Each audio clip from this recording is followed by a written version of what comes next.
भगवान श्री कृष्ण जी के बारे में जितना भी जानिए आपको कम ही लगेगा। हिंदू देवी देवताओं में श्री कृष्ण जी का दर्जा सबसे अलग है। हिंदू धर्म में अगर भगवान के किसी अवतार के बारे में सबसे ज़्यादा चर्चा हुई है तो वो कृष्ण जी ही हैं। श्री कृष्ण के बारे में हम आपको ऐसी 10 बातें बताने जा रहे हैं जो शायद ही आप जानते हो। नंबर 1, श्री कृष्ण जी का जन्म रोहिणी नक्षत्र में हुआ था। वो देवकी और वासुदेव जी की 8वीं संतान थे। श्री कृष्ण जी के जन्म से पहले 6 भाइयों को कंस ने मार दिया था। कंस देवकी का भाई था और अपनी बहन से बहुत प्यार करता था। देवकी और वासुदेव जी की शादी के बाद आकाशवाणी हुई थी कि कंस की मौत देवकी के 8वें पुत्र के हाथों होगी। इसके बाद कंस ने देवकी और वासुदेव जी को कारागार में डाल दिया और एक एक करके उनके 7 बच्चों को मार दिया। कृष्ण के जन्म के बाद वासुदेव उन्हें गोकुल में यशोदा और नंद बाबा के घर छोड़ आए। कृष्ण को जन्म भले ही देवकी ने दिया हो, लेकिन उनका पालन पोषण यशोदा जी ने किया। नंबर 2, श्री कृष्ण के गुरु संदीपनी थे। कृष्ण ने अपने गुरु को ऐसी दक्षिणा दी थी जो शायद ही किसी गुरु को मिली हो। श्री कृष्ण ने उनको उनका मरा हुआ बेटा गुरु दक्षिणा के रूप में दिया था। नंबर 3 पे है, बहुत कम लोग ये जानते हैं कि श्री कृष्ण ने देवकी के 6 मरे हुए बच्चों को भी वापस बुलाया था। श्री कृष्ण ने देवकी वासुदेव की मुलाकात उनके 6 मृत बच्चों से करवाई थी। ये 6 बच्चों को हिरण्यकश्यप के पोते थे और एक शाप में जी रहे थे। नंबर 4, गोकुल के गोप प्राचीन रीति के मुताबिक वर्षा काल बीतने और शरद के आमदन के अवसर पर इंद्र देवता की पूजा किया करते थे। इनका विश्वास था कि इंद्र की कृपा के कारण वर्षा होती है, जिसके परिणाम स्वरूप पानी पड़ता है। कृष्ण और बलराम ने इंद्र की पूजा का विरोध किया और गोवर्धन की पूजा का अवलोकन किया। इस प्रकार एक और कृष्ण ने इंद्र को काल्पनिक महत्व को बढ़ाने का काम किया। दूसरी ओर बलदेव ने हल लेके खेती में विरुद्ध के साधनों को खोज निकाला।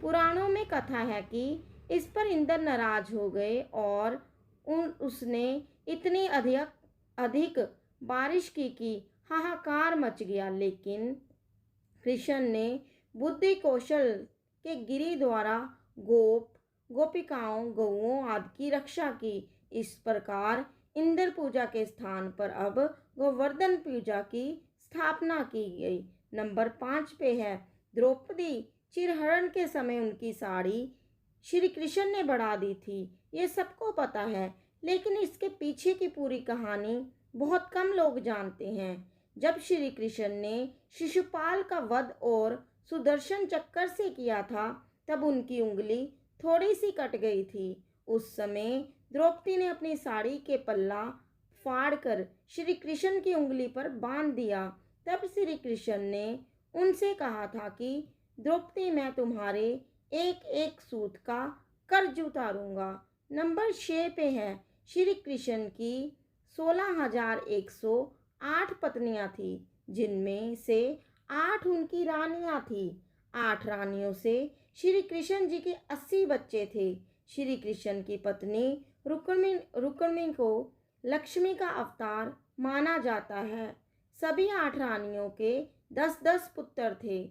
नंबर 7, श्री कृष्ण और बलराम की बहन सुभद्रा थी। सुभद्रा वासुदेव और रोहिणी की बेटी थी। बलराम उनकी शादी दुर्योधन से कराना चाहते थे, जबकि रोहिणी और बाकी लोग ऐसा नहीं चाहते थे। इस स्थिति से बचने के लिए श्री कृष्ण ने अर्जुन को सुभद्रा का अपहरण करने की सलाह दी। इतना ही नहीं, श्री कृष्ण ने सुभद्रा से कहा कि वो रथ की कमान संभालेगी, जिससे ये अपहरण ना लगे। नंबर 8 पे है, श्री कृष्ण के साथ भले ही राधा का नाम हमेशा से ही जुड़ा सुनाई दिया हो, लेकिन क्या आप जानते हैं कि किसी भी धर्म ग्रंथ में राधा जी का जिक्र तक नहीं है। महाभारत या श्रीमद् भगवत गीता दोनों में से किसी भी धर्म ग्रंथों में उनका नाम नहीं लिया गया है। जयदेव ने पहली बार राधा का जिक्र किया था और उसके बाद से ही श्री कृष्णा के साथ राधा का नाम जुड़ा हुआ है।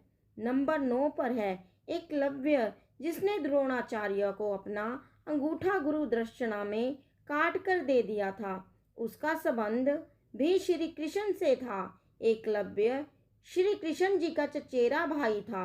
एकलव्य वासुदेव के भाई का बेटा था। एकलव्य जंगल में खो गया था और वह हिरण्यधनुष को मिल गया था।